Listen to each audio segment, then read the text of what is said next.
E hoje, a gente falava há pouco sobre salário, né? Como o salário médio no Brasil é baixo, como o salário mínimo no Brasil é vergonhoso, porque você, não estou comparando com a Noruega, né, com a Suécia, mas comparando com o Paraguai, com o Chile. E o Brasil é de longe, de longe, de longe a principal economia da América Latina, na verdade. Aí não é um conceito geográfico, né, histórico-cultural, porque o México é da América do Norte. E do México, passando pela América Central, toda a América do Sul, não há economia como a brasileira, do tamanho da brasileira. Então, o salário médio no Brasil é muito baixo. E a gente sabe que o que resolve isso é investimento em atividade produtiva, gerando empregos. Quanto mais houver vagas de trabalho, ou seja, quanto mais as empresas disputarem a força de trabalho, disputarem o trabalhador, mais haverá ofertas maiores de salários, ou oferta de salários maiores. Porque aí o salário passa a ser a arma de uma empresa na disputa que tem com sua concorrente para contratar mão de obra. Hoje isso ocorre em trabalhos especialíssimos e tal, com rara mão de obra preparada para aquela empreitada, mas no geral, hoje, com tantos milhões de desempregados, é dificuldade para encontrar mão de obra. Mas no geral, a equação ainda é essa. E aí vale no mercado de trabalho o que vale em qualquer mercado, lei da oferta e da procura. Se a oferta de mão de obra é maior do que a demanda por mão de obra, é claro, o salário médio oferecido desce. Se a oferta de mão de obra é menor do que a demanda por mão de obra, o salário produtivo para que haja abertura de vagas no mercado de trabalho, mas principalmente em um setor, a indústria. Porque a indústria, isso é histórico, em qualquer lugar do mundo, a indústria paga os melhores salários. Na média, né? Na média, os melhores salários estão na indústria. E olha que hoje há um problema de muitas indústrias que estão robotizadas. Então, demandam menos pessoas, menos trabalho humano, porque boa parte da linha de produção já está entregue às máquinas, aos robôs, nas indústrias mais desenvolvidas. Além disso, a tecnologia acaba permitindo que onde trabalhavam 20, agora trabalhem 15, ou trabalhem 12, ou trabalhem 7. Isso acontece em todos os setores. Hein? Em rádio, por exemplo. Em rádio. Eu me lembro de setores em rádio onde antes havia, em um horário, no mesmo horário, 7, 8, 10 pessoas naquele horário. E hoje você faz o mesmo trabalho com 3, 2 pessoas, às vezes com uma, porque o equipamento permite. Então a tecnologia, muitas vezes, ela é cruel porque ela provoca desemprego. Claro que ela abre outras fontes de trabalho, ela abre outras frentes de trabalho, exatamente na produção da tecnologia, nas pesquisas, no desenvolvimento de tecnologias novas, mas muitas vezes ela chega ao seu mercado substituindo mão de obra. Isso acontece na agricultura. Hoje você tem máquina de colher cana, substituindo mais de 100 trabalhadores. Né? Mas a indústria, embora haja essa nova realidade, ela é a que mais provoca aumentos na média salarial. Quando a indústria está contratando, é um ótimo sinal. Inclusive para a elevação do salário médio, da renda média. E renda média maior é consumo maior. As pessoas consomem mais. Consumindo mais, o comércio vai empregar mais gente, porque está vendendo mais. e vai demandar mais da indústria. E a indústria vai empregar mais. E a indústria vai demandar mais dos seus fornecedores. Muitas vezes uma grande indústria, ela tem ali em sua órbita dezenas de pequenas e até médias indústrias. Fornecedores, esses industriais, de material indispensável para aquela grande indústria. Isso acontece com indústria de carro, né? Você tem ao seu redor o fornecedor de vidro, o fornecedor de plástico, o fornecedor de borracha, o fornecedor de aço. Você tem N fornecedores. Fornecedor de equipamentos eletrônicos. Pois bem, conta muito também, é claro, o mercado internacional. E em tempos normais, o segundo maior comprador de produtos industriais brasileiros é a Argentina. Primeiro, os Estados Unidos. Os Estados Unidos são os que mais compram produtos industriais brasileiros. Ah, mas e a China? A China tem o maior volume de vendas e compras no mercado bilateral com o Brasil. Mas a China importa do Brasil principalmente comida e minério. E manda para cá produtos industriais. Os Estados Unidos também mandam para cá produtos industrializados, manufaturados, mas compram também produtos industrializados brasileiros. Produtos da indústria brasileira. E depois dos Estados Unidos, a maior compradora é a Argentina. Só, infelizmente,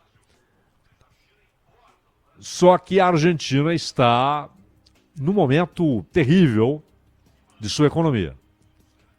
E isso é muito ruim para a indústria brasileira.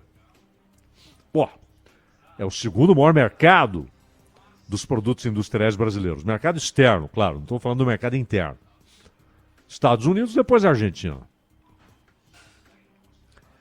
E a Argentina, ela mergulhou numa crise que parece permanente, né? Você vai tendo ali períodos de alguma brisa, períodos em que a economia consegue se mover com mais desenvoltura, mais empregos. Os problemas sociais recebem algumas soluções, ainda que paliativas, mas logo depois o país mergulha na profundeza de uma crise que vem há décadas. E muita gente se espanta até hoje, dizendo, mas pera lá, a Argentina estava no rol dos países ricos, né? No rol dos países ricos, exatamente, a Argentina do hermano Román Laurito, torcedor do Boca. A Argentina estava no rol dos países desenvolvidos. Quando termina a Segunda Guerra Mundial, o evento de maior impacto nos últimos séculos, né? O mundo sofreu transformações radicais com a Segunda Guerra Mundial. A Argentina emerge como grande exportadora de alimentos para a Europa, mas antes da Segunda Guerra e antes da Primeira Guerra, a Argentina já era fornecedora importante de comida para países industrializados. E havia na Argentina ares europeus, né? Muita gente dizia que Buenos Aires era como uma capital europeia, um povo que frequentava livrarias como ninguém na América do Sul. Eu me lembro na década de 70, quando, não sei se ainda hoje é assim, mas era comum ouvirmos, olha, há mais livrarias em Buenos Aires do que no Brasil. Pois bem, foram vários eventos terríveis. Primeiro, o populismo. Depois, o mais grave, as seguidas rupturas institucionais. Porque na década de 60, por exemplo, a Argentina esteve sob ditadura militar. Aí há um ensaio de redemocratização. Perón, já velho, volta ao poder, mas morre pouco tempo depois. E ele, desconfiado dos seus próprios aliados, dentro do justicialismo, colocou sua segunda esposa, a terceira, na verdade, né? A Evita foi a segunda, a Isabelita a terceira, colocou sua terceira esposa, Isabelita, como vice. E Isabelita não era Evita. Evita era uma figura popular, aquilo que o Danilo Gobato falava há pouco, né? Dessas figuras que naturalmente atraem a atenção dos outros de maneira positiva. E as massas gostam daquela pessoa. Parece haver uma afinidade nos gestos, na linguagem, nas preocupações. E Evita era assim. Morreu nova. Quando Perón se casa a terceira vez é com Isabelita. E desconfiado dos aliados, quando ele volta ao poder, ele dá a vice-presidência para Isabelita. Logo, quando morre Perón, Isabelita vira presidente da Argentina. E ela se cerca de figuras nefastas. O país mergulha de novo na instabilidade, sem a figura do Perón. A crise emerge rapidamente. E aí há o golpe de 1976, que instalou na Argentina uma ditadura não só incompetente, corrupta, mas sanguinária. Sanguinária, cruenta. E além de sanguinária e cruenta, no pouco tempo que esteve no poder, aqueles militares estiveram no poder, foram 7 anos, não foi exatamente uma junta, a maior parte do tempo foi o Videla, né? Ele foi o que mais tempo ficou no poder, inclusive na Copa do Mundo de 78, ele era o presidente. Estouraram também casos de corrupção e uma incompetência bárbara. A ditadura acabou, a União Cívica Radical faz o primeiro presidente pós-redemocratização, Raul Alfonsín, e ele entrega o cargo antes do fim do mandato, porque a inflação estava liberando 200%, ele falou, não tenho mais o que fazer aqui, antecipa a posse daquele que havia sido eleito, o Carlos Menem. E aí há o plano do Domingo Cavalo, etc., que, aliás, foi em parte copiado do Plano Real. O Plano Real copiou em parte o que fizeram na Argentina. Na Argentina estabeleceram uma paridade peso-dólar com força de lei. E no Brasil, ali informalmente, dolarizaram os preços. E aí eles se estabilizaram. Se estabilizaram lá em cima, mas se estabilizaram. E era muito importante deter o processo inflacionário que estava corroendo tudo, inclusive, óbvio, os salários. E atingia muito mais duramente os mais pobres, tanto no Brasil quanto na Argentina.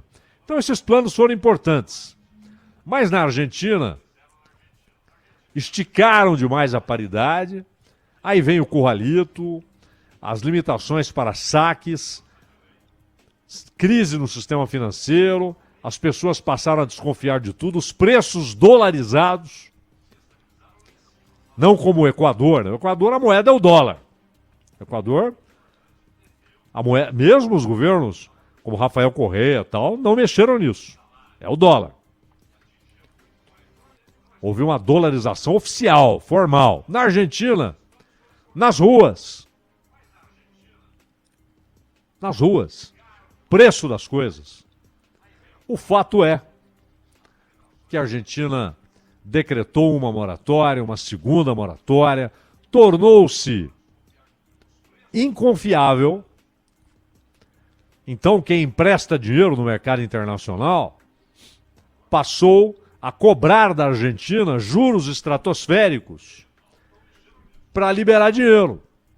Como quem diz, você toda hora entra em moratória, não paga. Então, eu quero a garantia de juros elevadíssimos. Se houver moratória, eu já me remunerei com esses juros elevadíssimos. E aí, aquele círculo, juros cada vez maiores, uma dívida impagável, o país cada vez mais endividado e cada vez pagando mais da dívida. Isso acontece com a gente, hein? Nos bancos. Quanto mais você paga o banco, mais você deve o banco. É impressionante. Com os países também acontece. E a crise econômica permanente desencadeou crises políticas, populismo. O kirchnerismo não ajudou em nada, pelo contrário, afundou ainda mais a economia argentina, com populismo barato, com mais moratória. O Macri não resolveu o problema, aliás, ele termina o seu mandato fazendo o que prometia nunca fazer, tabelamento de preço e tal, teve de tentar isso por causa da eleição, perdeu a eleição. E o Alberto Fernandes herdou também do Macri um acordo com o Fundo Monetário Internacional que tratava ali inicialmente de 56 bilhões de dólares, um negócio recorde. Claro que o FMI não colocou 56 bilhões em containers e enviou para a Argentina, não. Vai liberando a conta gotas e tal, e estabelecendo exigências. Não tem jeito de pagar. E agora o Sérgio Massa, que foi escolhido num compromisso Alberto Fernandes e Cristina Kirchner, porque a Cristina Kirchner desceu a ripa num acordo, no novo acordo feito pelo Alberto Fernandes. Ela, que é vice do Alberto Fernandes, afastou-se da política econômica do Alberto Fernandes e virou oposição dentro do palácio, puxando o kirchnerismo para a oposição. E aí tentaram apaziguar a coisa com o Sérgio Massa, que é um político já experiente, que é louco para ser presidente da República. Esse é o sonho do Sérgio Massa, ser presidente da Argentina. E ele acabou conseguindo entrar no Ministério da Economia com o apoio dos dois, Cristina e Alberto, Alberto e Cristina. E agora foi aos Estados Unidos fazer o quê? Buscar alívio do FMI, prometeu uma série de ajustes, inclusive na relação dívida-PIB. É muito difícil ele entregar o que prometeu. E foi buscar mais dinheiro. Foi buscar mais dinheiro. Alguns bilhões, 1,5 bilhão, talvez chegue a 4 bilhões de dólares. E a Argentina não tem como pagar isso. Os investidores internacionais se retraem, o dólar vira mercadoria raríssima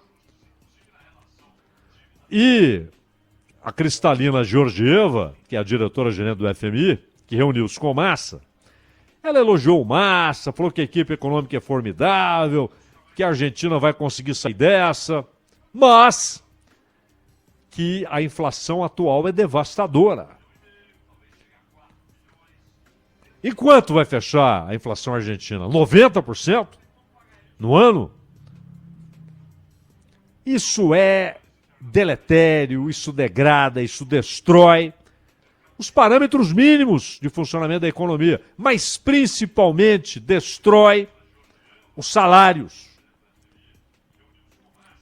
dificulta investimentos. E hoje na Argentina, a outrora rica Argentina, você tem ali um percentual da população que foi empurrado para a pobreza extrema, para a miséria.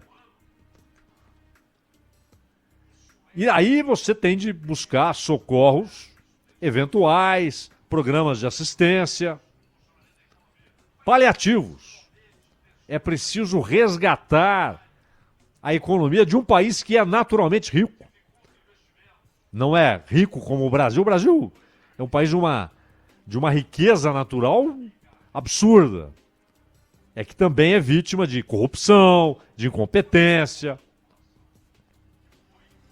O Brasil é vítima, historicamente, de incompetência, corrupção, distribuição inaceitável de riqueza, uma desigualdade que é terrível, é degradante. E a Argentina tomou o mesmo rumo e de maneira até mais rápida.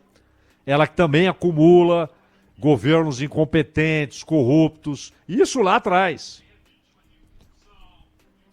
Citamos aqui o governo militar argentino, que foi, além de sanguinário, incompetente e corrupto.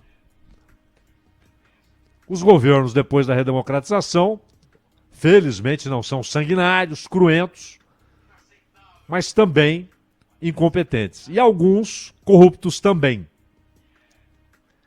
E até para a economia brasileira é importante o resgate econômico da Argentina, que é, repito, o segundo maior comprador em tempos normais, o segundo maior comprador de produtos industriais brasileiros.